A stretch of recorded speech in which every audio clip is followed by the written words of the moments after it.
สบายดีทุกคนมื้อนี้ข้าพเจ้าจะมาเว้าเกี่ยวกับสิ่งที่ข้าพเจ้ากังขามาดนเนาะก็คือสิ่งที่ข้าพเจ้าสงสัยนั่นแหละนั่นก็คือหุ้นเนาะหุ้นแม่นหยังแล้วก็เคยคิดว่าหุ้นกับเทรดมันเป็นสิ่งอันเดียวกันแต่ว่าหลังจากที่ข้าพเจ้าได้ศึกษาได้เรียนรู้แล้วก็ได้หาข้อมูลเกี่ยวกับหุ้นจึงเข้าใจว่าหุ้นแม่นหยังแล้วก็เทรดแม่นหยังโอเคเรามาเข้าประเด็นกันเนาะว่าหุ้นแม่นหยังหุ้นก็คือสิ่งที่แสดงความเป็นเจ้าของส่วนหนึ่งในบริษัทนั้นๆตัวอย่างเช่นมีบริษัทหนึ่งอยากขยายกิจการหรือว่าอยากเปิดสาขาหรือว่าอยากระดมทุนใหม่แต่ว่าทางบริษัทนั้นๆบ่อยากเข้าไปแบงก์บ่อยากเข้าไปธนาคารเข้าไปกู้เงินเพื่อให้มันเสียดอกบริษัทนั้นๆเลยย่อยส่วนหนึ่งของบริษัทนั้นออกเป็นส่วนน้อยๆส่วนนั้นเขาเอ่ยว่าหุ้นแล้วเอาส่วนหนึ่งของกิจการนั้น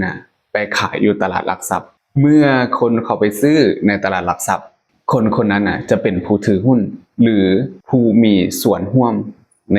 กิจการนั้นๆก็คือในบริษัทนั้นๆเนาะอันนี้ก็คือหุ้นแล้วประเด็นต่อมาก็คือหุ้นกับเทรดต่างกันแนวใด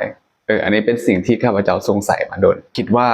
เหมือนกันหุ้นกับเทรดต่างกันแนวใดเนาะดังที่ข้าพเจ้าได้เกริ่นไว้ข้างต้นแล้วว่าเมื่อเขาซื้อหุ้นเมื่อเขาซื้อหุ้นนั้นเขาจะได้เป็นส่วนหนึ่งของกิจการนั้นๆหรือเขาจะเป็นเจ้าของส่วนร่วมในกิจการนั้นๆซึ่งเขาจะได้ส่วนต่างจากการเติบโตของบริษัทแล้วทีนี้เทรดเป็นอย่างไรว่าง่ายๆก็คือการใช้พฤติกรรมหรือเทคนิคในการเข้าไปซื้อซึ่งสามารถเทรดได้ทั้งหุ้นทั้งพันธบัตรทั้งตราสารหนี้ทั้งทองคำหรือในตลาด Forex ต่างๆเนาะโดยการใช้ระยะเวลาอันสั้นในการเข้าไปซื้อและขายนั่นก็คือเทรดก็ง่ายๆก็คือเราจะใส่เทคนิคในการประเมินตลาดที่เราจะเข้าไปเทรดนั่นนะว่ามันจะขึ้นหรือมันจะลงและเราแทงส่วนมันอาจจะใช้เวลาประมาณ1นาที1ชั่วโมง1วันหรือว่า1อาทิตย์ก็เป็นได้มันขึ้นกับแต่ละบทบาทของการเทรดเนาะโอเคสรุปง่ายๆก็คือการซื้อหุ้นก็คือการเป็นเจ้าของส่วนร่วมหรือการเป็นผู้ถือหุ้นในธุรกิจนั้นๆโดยเราสามารถถือได้ในระยะเวลาที่ยาวนานเราสามารถถือได้เป็นเดือนเป็นปีหรือว่าถือได้ตลอดชีวิตอย่างนี้นะโดยที่เร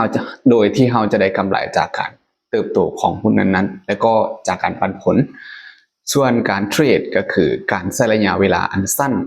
โดยการใช้เทคนิคสัดส่วนหลายนั่นก็คือความแตกต่างระหว่างหุ้นกับเทรดแล้วทีเนี้ยตอนที่ข้าพเจ้าสงสัยเนาะข้าพเจ้าก็เข้าไปเสิร์ชในเว็บไซต์เข้าไปเสิร์ชไปหาข้อมูลว่ามีคนรวยจากการเล่นหุ้นบ่สิ่งที่ข้าพเจ้าเห็นในการเสิร์ชครั้งนั้นก็คือมีลิสต์นักลงทุนเข้ามาว่าจะเป็นวอร์เรน บัฟเฟตต์ เรย์ ดาลิโอเนาะไมเคิล แบร์รี่ก็คือเป็นนักลงทุนหุ้น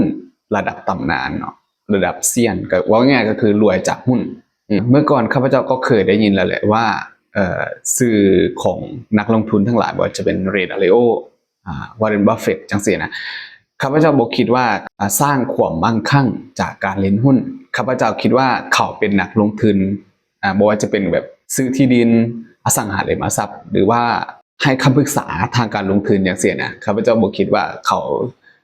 สร้างความมั่งคั่งจากการถือหุ้นเนาะแล้วข้าพเจ้าก็ไปเชิญเนาะหลายซื้อนักลงทุนในบรรดาประเทศใกล้เคียงอะไรก็คือประเทศไทยเนาะว่าจะเป็นพงศักดิ์เนาะธรรมอารี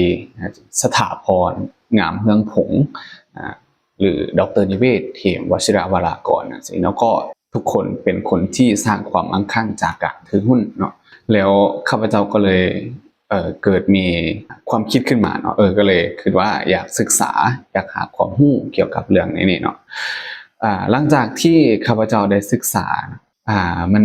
เป็นการเปิดโลกให้ข้าพเจ้าอีกโลกใบหนึ่งเนาะซึ่งเมื่อก่อนข้าพเจ้าจะบ่สนเรื่องการเงินเลยไม่ว่าจะเป็นเรื่องการเงินการเมืองเศรษฐกิจของโลกเลยแล้วข้าพเจ้าจะบ่คอยรู้ข่าวจำพวกนี้แล้วหลังจากที่ข้าพเจ้าได้ศึกษาหาข้อมูลเกี่ยวกับการลงทุนมาเนาะซึ่งมันอาจจะเป็นการบังคับให้เราต้องรู้สถานการณ์ของโลกว่าสาเหตุที่มันเกิดสงคราม มันมาจากไสสาเหตุที่ทองคำมันลงอะนะมันย้อนอีหยังมันเป็นการเปิดโลกทัศน์ของข้าพเจ้าให้ได้ฮู้ตลาดโลกว่าโลกในปัจจุบันน่ะมันหมุนในทิศทางใดเนาะก็จะประมาณนั้นเนาะเรื่องหุ้นของมื้อนี้เพราะว่าเมื่อก่อนข้าพเจ้าเคยสงสัยอีหลีว่าหุ้นแม่นเนี่ยแล้วก็เคยคิดว่าการเล่นหุ้นเหมือนการพนันแล้วก็การเล่นหุ้นก็แบบเสมือนการไปเทรด